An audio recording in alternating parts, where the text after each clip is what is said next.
എല്ലാവർക്കും പുതിയൊരു വീഡിയോയിലേക്ക് സ്വാഗതം. ഇന്ന് തയ്യാറാക്കാൻ പോകുന്നത് ബീഫ് കറിയാണ്. അതിലേക്ക് ബീഫ് കഴുകി വൃത്തിയാക്കി വെച്ചത് 1 കിലോ, 2 സവാള അരിഞ്ഞത്, 1 തക്കാളി, കാന്താരി മുളക്, വേപ്പില, ഇഞ്ചി, വെളുത്തുള്ളി, ഇത്രയും സാധനം വെച്ച് കറി എങ്ങനെ തയ്യാറാക്കണമെന്ന് നോക്കാം. അപ്പോൾ മൺചട്ടിയിലാണ് നമ്മളിന്ന് തയ്യാറാക്കാൻ പോകുന്നത്. കഴുകി വെച്ച ബീഫ് ചട്ടിയിലേക്ക് ഇട്ട് കൊടുക്കുക.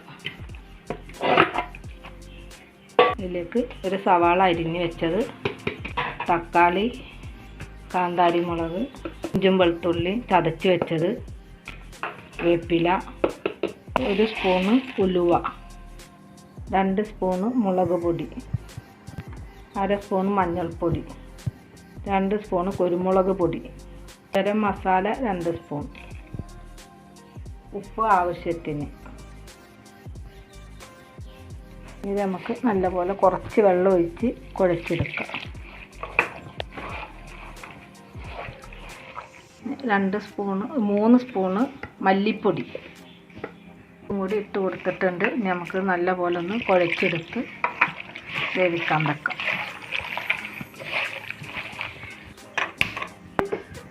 മൂടി വെച്ച് വേവിച്ചെടുക്കാം. ബീഫ് കറിയുടെ കൂടെ തേങ്ങാച്ചോറാണ് ഇന്ന് തയ്യാറാക്കാൻ പോകുന്നത്.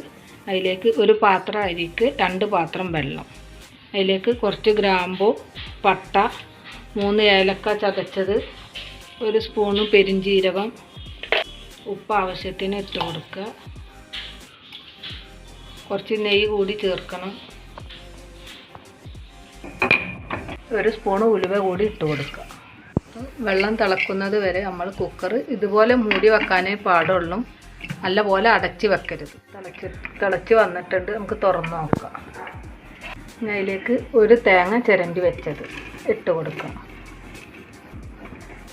സൂര്യകരിയാണ് ഇവിടെ ഉപയോഗിച്ചിട്ടുള്ളത്. മട്ടരി ആയിരിക്കും ഒന്നും കൂടി നല്ലത്. ഉപ്പ് നോക്കിയിട്ട് കുറവാണെങ്കിൽ കുറച്ചുകൂടി ഉപ്പിട്ട് കൊടുക്കണം. കുക്കർ അടച്ച് വെച്ച് 3 വിസിൽ വരുന്ന വരെ, 3 വിസിൽ വന്നാൽ ഓഫ് ചെയ്യാം. തേങ്ങാച്ചോറ് റെഡി ആയിട്ടുണ്ട്. വിസിലെല്ലാം പോയി കഴിഞ്ഞതിന് ശേഷം തുറന്ന് നോക്കാൻ പാടുള്ളൂ. നമുക്ക് തുറന്ന് നോക്കാം.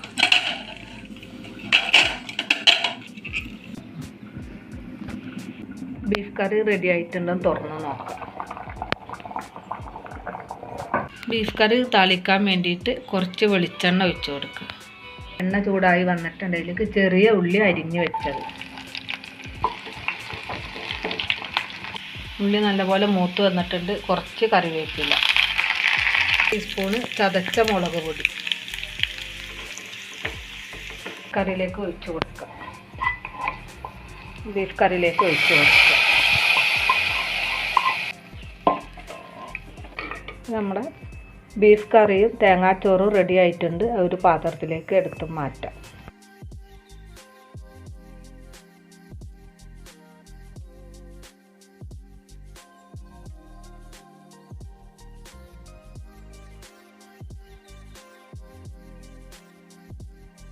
തേങ്ങാച്ചോറും ബീഫ് കറിയും റെഡി ആയിട്ടുണ്ട്. എല്ലാവരും ട്രൈ ചെയ്ത് നോക്കുക. ബെൽ ബട്ടൺ അമർത്തി സബ്സ്ക്രൈബ് ചെയ്ത് സപ്പോർട്ട് ചെയ്യുക.